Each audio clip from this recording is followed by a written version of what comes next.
During whose वायसरॉयल्टी, वो किसका, कौन उस समय पर वायसरॉय था, the capital of India was shifted from Calcutta to Delhi. देखिए इसकी जो डिक्लेरेशन की गई थी, जो डिक्लेरेशन की गई थी वो तो की गई थी 1911 में। 1911 में जब सजाया गया था दिल्ली दरबार, क्या सजाया गया था, तो जब दिल्ली दरबार सजाया गया था, उसी दिल्ली दरबार में घोषणा की गई थी कि भारत की जो राजधानी है उसको हम कलकत्ता से दिल्ली ट्रांसफर करेंगे। लेकिन जो फिजिकली राजधानी ट्रांसफर हुई थी वो हुई थी 1912 में। तो 1912 में क्या हुई थी, आपकी जो स्थानांतरित हुई थी, स्थानांतरित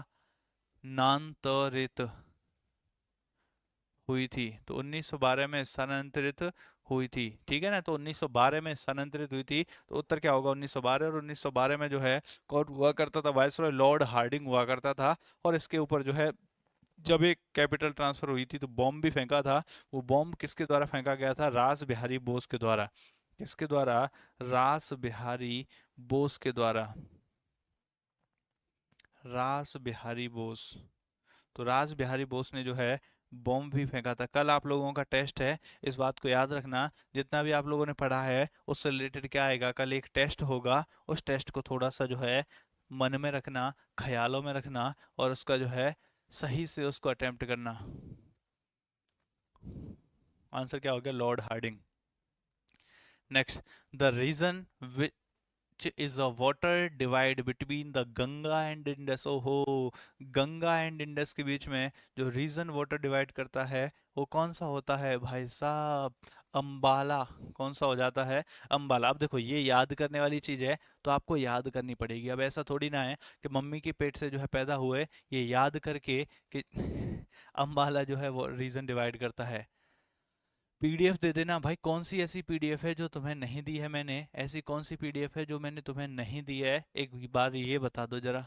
कल मेरा आईसीसी का एग्जाम है, बहुत बहुत बधाइयाँ आपको जो है आपके एग्जाम के लिए, शुभकामनाएं, ऑल द बेस्ट। अच्छे से फोड़ के आना। घोष के लिए तो पहले नहीं, घोष अलग है, रास बिहारी घोष 1907 में आईएनसी के अध्यक्ष बने होते हैं, और ये बोस हैं। बोस और घोष में अंतर है भाई। रास बिहारी बोस वो हैं जो 1907 में आईएनसी के अध्यक्ष बने थे, और बोस वो हैं जिन्होंने लॉर्ड हार्डिंग के ऊपर बम फेंका था। Next, subordinate court. सबऑर्डिनेट कौन से कोर्ट होते हैं, जो डिस्ट्रिक्ट कोर्ट होते हैं। देखिए हमारे यहाँ पर क्या होता है, एक तो सेंट्रल लेवल होता है ना, सेंट्रल लेवल, केंद्र लेवल, चलो हिंदी में लिखते हैं। एक तो केंद्र लेवल होता है, दूसरा राज्य लेवल होता है, और तीसरा जिला स्तर होता है नहीं होता है। तो केंद्र लेवल पर क्या होता है, सुप्रीम कोर्ट, सर्वोच्च न्यायालय। राज्य लेवल पर हाई कोर्ट होता है, और जैसे उच्च न्यायालय कहते हैं। और जिला लेवल पर डिस्ट्रिक्ट कोर्ट होता है, या फिर सेशन कोर्ट होता है। क्या होता है, सेशन कोर्ट होता है। सेशन कोर्ट मतलब सेशन जज होता है। इसी को हम क्या बोलते हैं, सबऑर्डिनेट कोर्ट बोलते हैं, अधीनस्थ न्यायालय बोलते हैं। तो अधीनस्थ न्यायालय को कंट्रोल करता है हाई कोर्ट, और सभी को फिर कंट्रोल करता है सुप्रीम कोर्ट। सुप्रीम कोर्ट तो सारे कोर्ट्स को कंट्रोल करता है, लेकिन अधीनस्थ न्यायालय को डायरेक्टली कंट्रोल कौन करता है, हाई कोर्ट कंट्रोल करता है। तो उत्तर कौन क्या हो जाएगा, हाई कोर्ट हो जाएगा। जिला न्यायालय को ही तो सबऑर्डिनेट कोर्ट बोलते हैं, तो उत्तर क्या हो जाएगा, जिला आपका जो है उच्च न्यायालय हो जाएगा, हाई कोर्ट हो जाएगा। ऐप पे है पीडीएफ सारी, हाँ सारी पीडीएफ ऐप पर है मेरे भाई। नेक्स्ट, अगला, which state government has recently abolished agriculture income tax. ओहो, एग्रीकल्चर इनकम टैक्स को किसने खत्म किया था, तो कर्नाटक ने। किसने, कर्नाटक ने। सर ये तो पुराना क्वेश्चन है, 2016-17 का क्वेश्चन है ये तो, कोई बात नहीं खैर। तो किसने जो है खत्म किया था, कर्नाटक ने। ऑप्शन नंबर ए हो जाएगा। अगला question, who is referred to Frontier Gandhi. तो भाई साहब भारत में जब चल रहा था सिविल डिसोबीडियंस मूवमेंट, तो यदि हम अपने भारत की बात करें तो ये जो भारत है, इस भारत में बढ़िया सा बनाते हैं, है ना। चलो कोई नहीं, ऐसे तो ऐसे कर दें और ऐसे कर दें। तो ये वाला जो रीजन है इसको बोलते हैं नॉर्थ। ये कौन सा नॉर्थ है, ये हो गया वेस्ट। तो नॉर्थ वेस्ट, और ये फ्रंटियर और प्रोविंस तो बोलते ही थे राज्य को, तो NWFP। यहीं पर एक गांधी जी के फॉलोअर हुआ करते थे जिनका नाम था खान अब्दुल गफार खान। क्या नाम था, खान अब्दुल गफार खान। खान अब्दुल गफार खान। तो खान अब्दुल गफ्फार खान गांधी जी के फॉलोअर हो जाते हैं, जिनको कि फ्रंटियर गांधी के नाम से जाना जाता है। किस नाम से जाना जाता है? फ्रंटियर गांधी के नाम से जाना जाता है। इनका ग्रुप था खुदाई खिदमतगार, रेड कलर के जो है शर्ट कुर्ता पहनते थे, इसीलिए इनके जो ग्रुप है, इनका जो ग्रुप है, उस ग्रुप को रेड शर्ट के नाम से भी जाना जाता है। रेड शर्ट के नाम से भी जाना जाता है। और ये वही जो ग्रुप है जो सॉल्ट सत्याग्रह में गांधी जी का जो है साथ दे रहा था। तो इसी समय पर ब्रिटिशर्स के द्वारा इसको सपोर्ट कर चंद्र सिंह गढ़वाली ने पेशावर में इस ग्रुप के लोगों के ऊपर, निहत्थे लोगों के ऊपर हथियार चलाने से मना कर दिया था। इसी को पेशावर इंसिडेंट के नाम से जानते हैं। तो वीर चंद्र सिंह गढ़वाली के द्वारा पेशावर में इन लोगों के ऊपर हथियार चलाने से मना कर दिया गया था। इसी को पेशावर इंसिडेंट के नाम से जाना जाता है। ऑप्शन नंबर कौन सा हो गया? डी हो गया। ऑप्शन कौन सा हो गया? सी हो गया, सी, खान अब्दुल गफ्फार खान। मनीलाल को जो है गांधी जी के बेटे थे। नेक्स्ट, इंटरनेशनल योगा डे कब मनाया जाता है? 21 जून को मनाया जाता है मेरे भाई, इंटरनेशनल योगा डे। और योगा कैपिटल भारत की कौन सी हो जाती है? ऋषिकेश।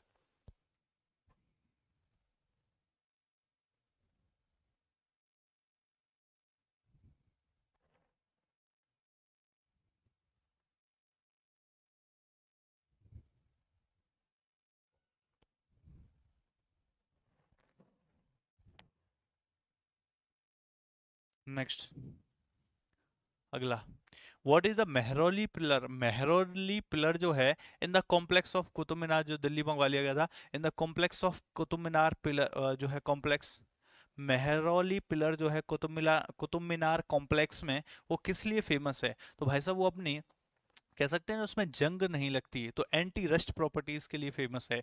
किसके लिए? एंटी रस्ट प्रॉपर्टीज के लिए, एंटी रस्ट प्रॉपर्टी। तो अब एंटी रस्ट प्रॉपर्टी के लिए कौन फेमस है निम्न में से देखना जरा। हो, लोक प्रसिद्ध ऊंचाई के कारण? ये तो हो नहीं सकता। स्किलफुल स्टोन कटिंग की वजह से? नहीं, कटिंग तो नहीं है। Statue of Buddha on top? नहीं, ये भी नहीं है। तो ये क्या हो जाता है? Excellent quality steel. तो आप according to the option answer क्या कर सकते हो? सी कर सकते हो। ऑप्शंस के अकॉर्डिंग आंसर क्या जाता है? सी जाता है, क्योंकि एंटी रस्ट प्रॉपर्टीज है, उसमें रस्ट नहीं लगती उस चीज के लिए। तो आंसर फिर जो है एक्सीलेंट क्वालिटी जो दिख रहा है हमें, ऑप्शन सी दिख रहा है। Next, which script was use in Ashoka's inscription? भाई साहब अशोका में सबसे ज्यादा कौन सी जो है लिपि दिखती है हमें? ब्रह्मी लिपि दिखती है। कौन सी लिपि दिखती है आपका? जो है ब्रह्मी, ब्रह्मी लिपि जो है दिखती है अशोका के इंस्क्रिप्शंस में, है ना।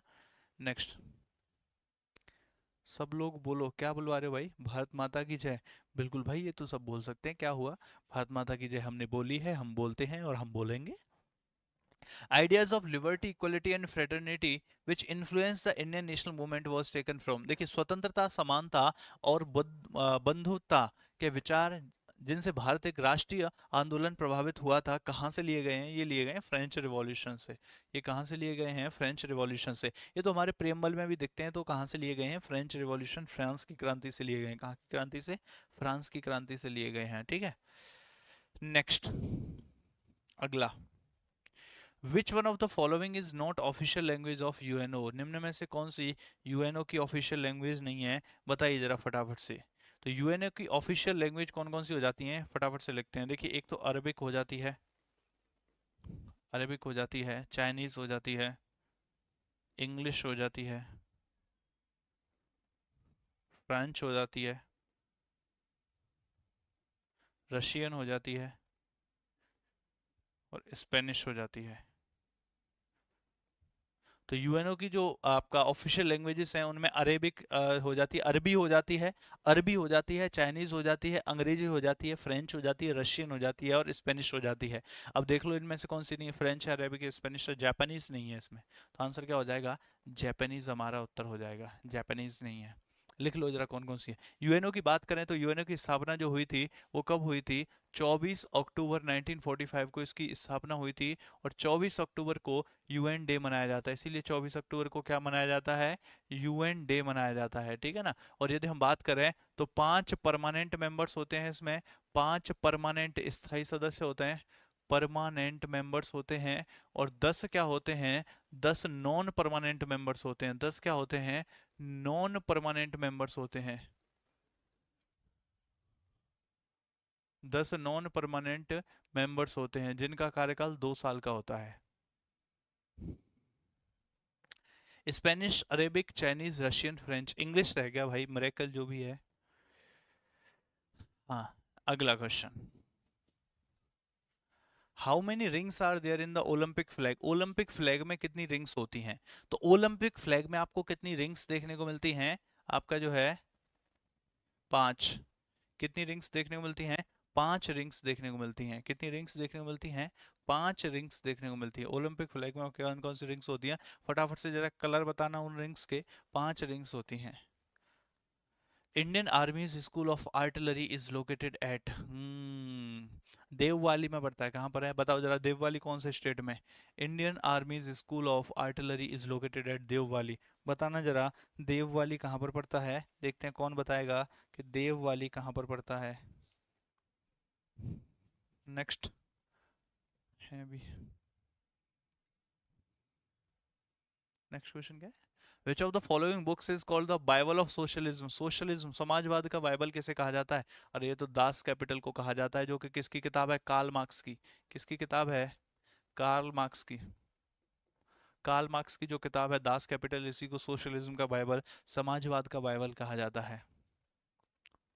Yellow red black blue green, अच्छा।